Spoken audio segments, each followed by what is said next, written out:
Makisanib kayo sa mabuti. Nautos ng Panginoon, isulat ni Pablo. Iglesia ng Diyos. Mahal mo ba ang Panginoon? Si Pedro tinanong ng Panginoong Hesus kung iniibig niya si Jesus. Sabi ni Pedro, oo raw. Tas sabi sa kanya ni Jesus, kung talagang iniibig niya siya, ay kailangang merong gawin si Pedro Hindi kasi pwede yung daldal lang yung pag-ibig mo kay Jesus. Hindi pwede yung pakunwari lang o paimbabaw lang na pag-ibig sa Panginoon. Meron kang kailangang gawin, dapat gawin at utos niyang gawin mo para hindi paimbabaw ang pag-ibig mo sa Panginoon. Sa mga hindi pa kaanib sa Iglesia ng Bagong Tipan, ang kailangan, dapat at utos ng Panginoon na gawin ng taong umiibig sa Panginoon ay umanib. At para makaanib po kayo sa Iglesia ng Bagong Tipan na Iglesia ng Diyos o Church of God International, ay kailangan nyo po munang mag-aral kay Kristo sa Iglesia ng Diyos, MCGI. Attend po kayo ng MCGI Worldwide Mass Indoctrination Sessions, weekdays, 7 p.m. PH time, in all MCGI coordinating centers worldwide. At kapag naanib na po kayo, ang tawag sa inyo ay members ng Church of God International o MCGI. True Christians din kayo kung magsisipanatili kayo sa salita ni Kristo sa Iglesia ng Diyos. Basa Biblia, Juan 21:15 hanggang 17. Kaya't nang mga kapagpawing gutom sila, ay sinabi ni Jesus kay Simon Pedro, Simon, anak ni Juan, iniibig mo baga ako ng higit kaysa mga ito? Sinabi niya sa kanya, Oo, Panginoon, nalalaman mo na kita'y iniibig. Sinabi niya sa kanya, Pakanin mo ang aking mga kordero.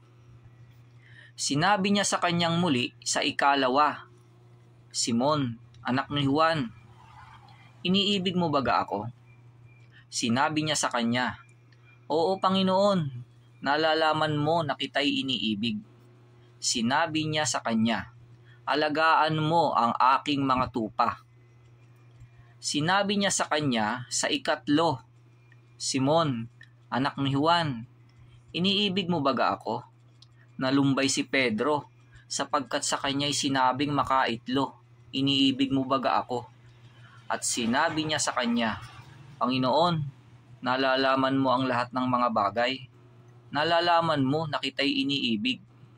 Sinabi sa kanya ni Jesus, Pakanin mo ang aking mga tupa.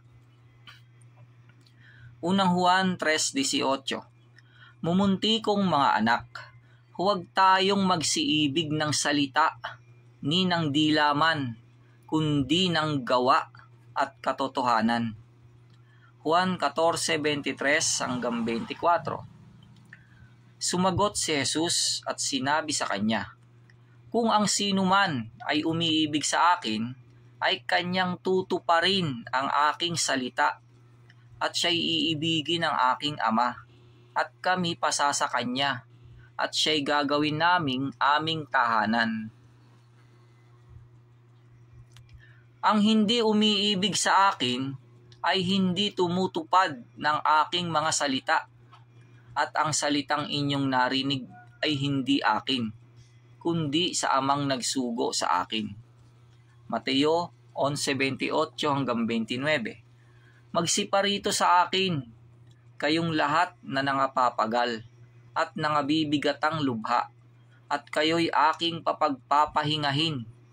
Pasanin ninyo ang aking pamatok, at mag-aral kayo sa akin, sapagkat ako'y maamo at mapagpakumbabang puso, at masusumpungan ninyo ang kapahingahan ng inyong mga kaluluwa. Unang Korinto 1:2. Sa Iglesia ng Diyos na nasa Korinto.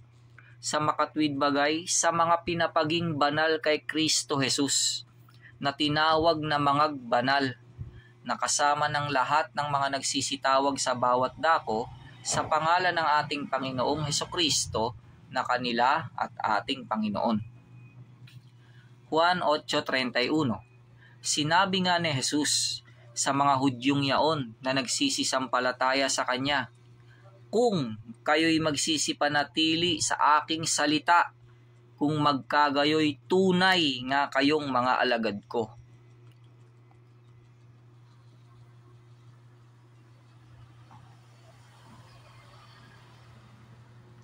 Roma 12:9. Ang pag-ibig ay maging walang pagpapaimbabaw. Kapuotan ninyo ang masama. Makisanib kayo sa mabuti. Roma 7:12. Kaya nga, ang kautusan ay banal, at ang utos ay banal, at matuwid, at mabuti. Unang Korinto 14:37.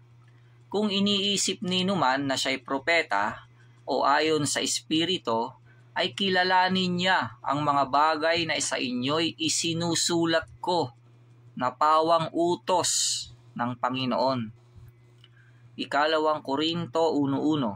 Si Pablo na apostol ni Kristo Jesus sa pamamagitan ng kalooban ng Diyos, at si Timoteo na ating kapatid sa iglesia ng Diyos na nasa Korinto, kalakip ng lahat ng mga banal na nasa buong Akaya.